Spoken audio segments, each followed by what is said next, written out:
Update 2. My sister-in-law's kids pranked my autistic daughter at family dinner and posted it online for everyone to mock. When I confronted them, my sister-in-law shrugged, "They're just being kids, get over it." My mother-in-law sneered, "Someone's trying to be a good parent." Everyone giggled and laughed at the video while my daughter sat there confused and hurt. I looked my daughter in the eye and whispered, "I'm so sorry, baby. Mommy's going to fix this." I didn't yell, I just quietly packed our things and left. That night, I made one call that made them come begging for forgiveness. "I'm so sorry, baby," I whispered. "Mommy's going to fix this." Lily nodded, a single tear rolling down her cheek. "Can we go home now, Mommy?" "Yes, sweetheart, we're leaving right now." I stood up and looked around the room. Brian was finally starting to look uncomfortable, but he still hadn't said a single word to defend his daughter. Patricia was whispering something to Jennifer, both of them stealing glances at Lily and me. Mike had gone back to his beer and TV. The kids were still giggling and looking at Tyler's phone. "Brian, get Lily's coat," I said quietly. "Elena, maybe we should," Brian started. "Get her coat. Now." Something in my tone must have gotten through to him, because he immediately went to get Lily's things. I helped Lily put on her jacket, my hands shaking with suppressed rage. "You're really going to make a scene over this?" Jennifer called out as we headed toward the door. I turned back to face her. "The only scene here was your children humiliating my daughter, and you defending it." "They're just kids," she repeated, as if saying it again would make it okay. "So is Lily," I replied, "and she deserved better from her family." Patricia stood up from her chair. "You're being ridiculous, Elena. Lily needs to learn that the world isn't going to cuddle her forever." I looked at this woman who had been my mother-in-law for 8 years, who had helped with Lily as a baby, who had supposedly loved her. Lily needed to learn that tonight? By being tricked into wearing a mock medical device while her cousins filmed her for social media? "Oh, please," Patricia waved her hand dismissively. It was harmless fun. The drive home was silent except for Lily's quiet sniffles from the back seat. Brian kept glancing at me, clearly wanting to say something, but I wasn't ready to hear it. When we got home, I helped Lily get ready for bed, read her an extra story, and held her until she fell asleep. Brian was waiting for me in the living room when I came downstairs. "Elena, I know tonight was..." "Don't," I interrupted. "Just don't. They're kids, Elena, they didn't mean to hurt Lily." There it was again, the same excuse, the same dismissive attitude. Tyler is 12 years old, Brian. He's old enough to know that making fun of someone's disability is wrong, and he posted it online for everyone to see. "I'll talk to Jennifer about having him take it down." "You'll talk to Jennifer?" I stared at my husband in disbelief. "Your daughter was humiliated tonight, and you sat there and said nothing. Your mother insulted my parenting. Your sister dismissed our concerns. Your nephew broadcast our daughter's humiliation to the internet, and your solution is to have a conversation with Jennifer?" Brian ran his hands through his hair. "What do you want me to do, Elena? Start a war with my family?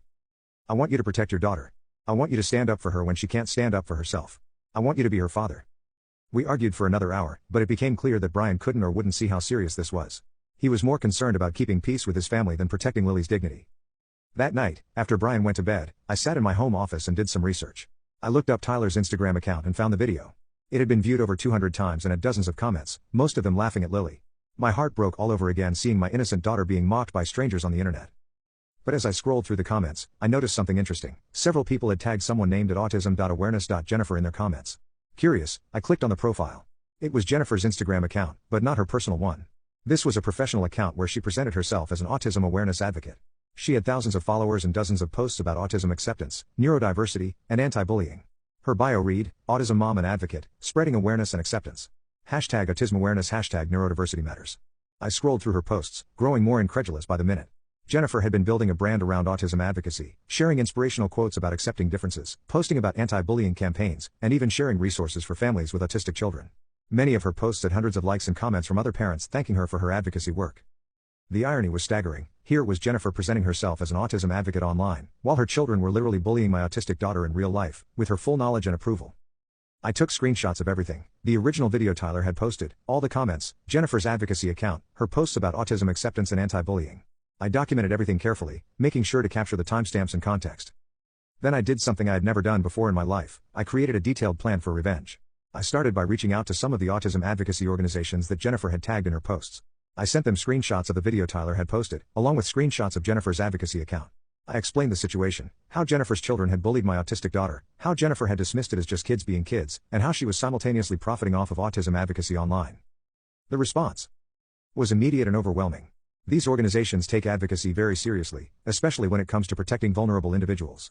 Within hours, several major autism advocacy groups had shared my screenshots on their own social media accounts, calling out the hypocrisy and asking their followers to report the original video for bullying. But that was just the beginning. I also reached out to the parents of the children at Lily's school. Our school has a very active parent community, and many of them followed Jennifer's advocacy account because she had positioned herself as a local autism expert. When they saw the evidence of what Jennifer's children had done to Lily and how Jennifer had responded, they were horrified. The school principal, Mrs. Rodriguez, was particularly upset when she saw the evidence. She had actually invited Jennifer to participate in school diversity discussions after several parents recommended her based on Jennifer's online reputation as an advocate. When she saw the video and Jennifer's response, she immediately removed Jennifer from all school volunteer opportunities and canceled an upcoming presentation Jennifer was supposed to give during Autism Awareness Month. I also contacted the local news station. They had recently done a feature story on Jennifer's advocacy work, presenting her as a local hero who was making a difference in the autism community. When I showed them the evidence of what had really happened, they were very interested in doing a follow-up story. But the most effective part of my plan was reaching out to Jennifer's employer. Jennifer worked for a large healthcare company that prided itself on diversity and inclusion initiatives. Her supervisor was shocked to learn that one of their employees who had been representing herself as an autism advocate was actually enabling the bullying of autistic children. Within 48 hours of that Sunday dinner, Jennifer's carefully constructed online persona began to crumble. The autism advocacy organizations she had been associated with publicly distanced themselves from her. Parents at Lily's school started sharing the story, and it spread quickly through our community. The local news station ran a story about fake advocates in the autism community, using Jennifer as a prime example. Jennifer's employer launched an investigation into whether her actions violated the company's code of conduct and diversity policies. A week later, after the investigation concluded, they terminated her employment. The breaking point came when one of Jennifer's own colleagues who had an autistic son saw the video and Jennifer's response. This colleague had been following Jennifer's advocacy account and had even asked Jennifer for advice about his son. When he realized that Jennifer was a fraud, he shared the story with his own network, which included several prominent autism advocates and researchers. By Wednesday morning, Jennifer's advocacy account had lost over half of its followers. The comments on her posts were no longer supportive, they were people calling her out for her hypocrisy and sharing Lily's story. Someone had created a hashtag #exposehypocrisy that was gaining traction in our local parenting groups and autism advocacy circles. That's when my phone started ringing. The first call was from Brian.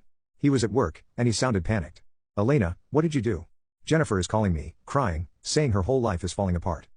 I documented what happened and shared it with people who care about protecting autistic children, I replied calmly. "You ruined her career." "No, Brian, her actions ruined her career. I just made sure people knew the truth about who she really is."